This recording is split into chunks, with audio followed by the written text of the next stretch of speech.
La doctrine a retrouvé deux facteurs principaux qui engendrent les conflits pendant les périodes électorales. La doctrine a identifié globalement deux facteurs.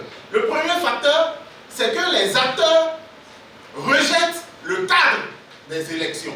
Parce que les élections se déroulent dans un cadre. Donc, lorsque les acteurs rejettent ce cadre, ça pourrait donner lieu à des crises.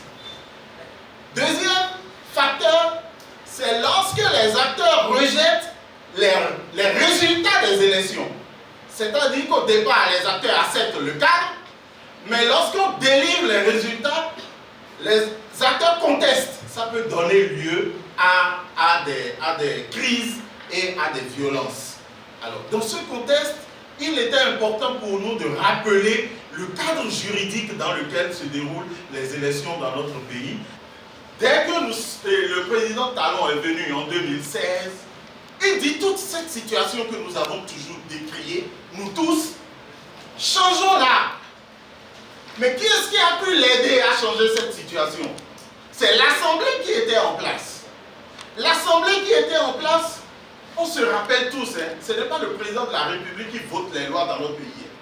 Ce n'est pas le président de la République qui vote les lois. C'est l'Assemblée nationale qui vote les lois. Et ces lois-là deviennent opposables même au président de la République.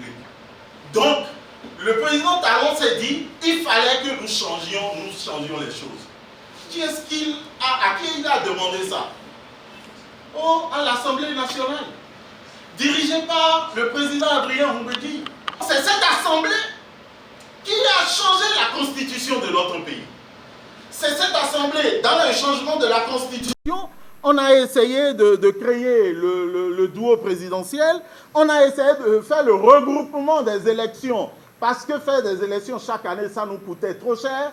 Pour votre information, les élections de 8 janvier 2023 ont coûté à la caisse, au budget national, 10 milliards de nos francs. 10 milliards. Les élections du 8 janvier 2023 ont coûté 10 milliards. Financées exclusivement par le budget national. Aucun partenaire n'a mis un franc dedans.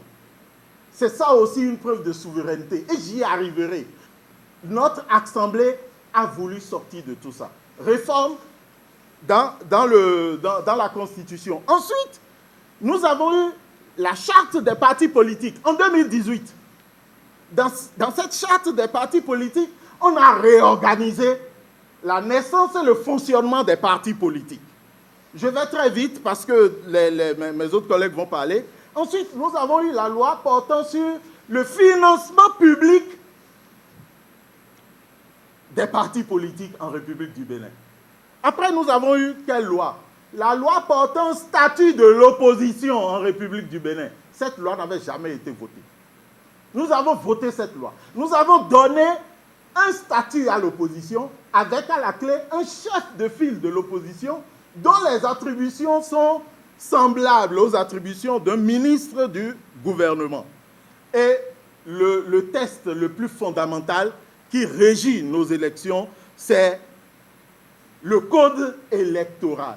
Le code électoral, qui bien entendu a été complété et modifié par une loi interprétative plus tard, mais c'est ce code électoral qui décrit le processus électoral.